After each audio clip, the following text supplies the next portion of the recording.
Hello, everyone. I am Prophetess Tiffany Miller, and I'm also a certified life clarity coach.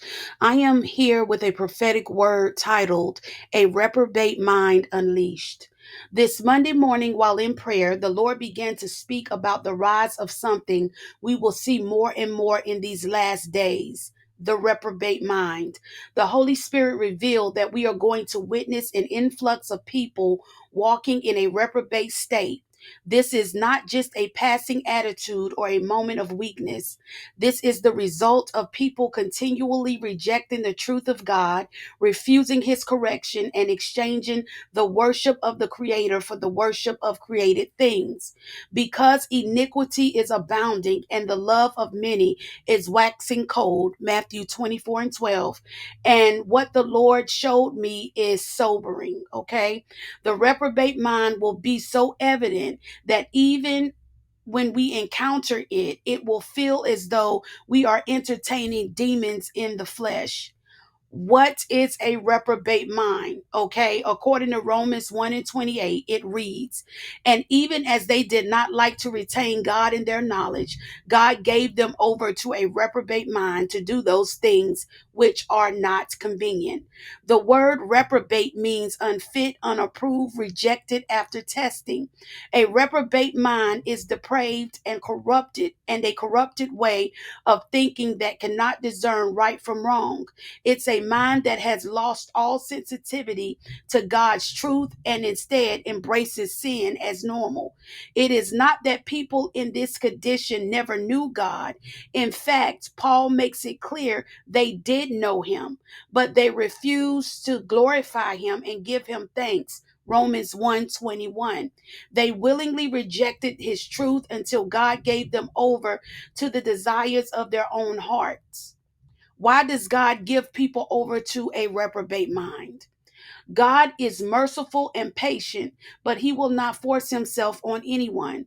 When people continually push away his truth, ignore his conviction, and choose lies over light, God will always and he also allows them to go their own way.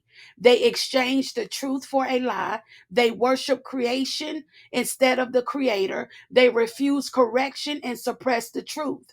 Eventually, God gives them what they want, a life apart from him. The tragic result is a reprobate mind, a conscience so seared that sin no longer feels wrong and truth no longer has effect. The seriousness of this condition is very serious, family. What the Lord was showing in prayer is that this isn't just a spiritual idea. We will see it manifest in the flesh. People with a reprobate mind will embody the darkness they've embraced, and the interacting with them may feel like facing a demonic presence face to face.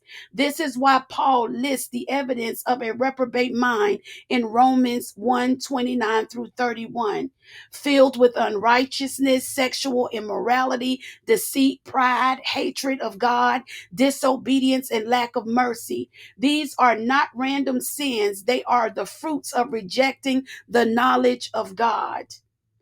And just in conclusion, I want you all to know a reprobate mind is not something that happens overnight. It is the end result of continually rejecting God's truth.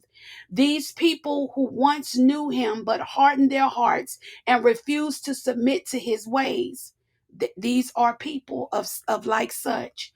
As followers of Christ, we must remain watchful and discerning, but we must also stay tender before the Lord, allowing his spirit to convict, correct, and guide us. The difference between a submitted mind and a reprobate one is a willingness to say yes to God's truth.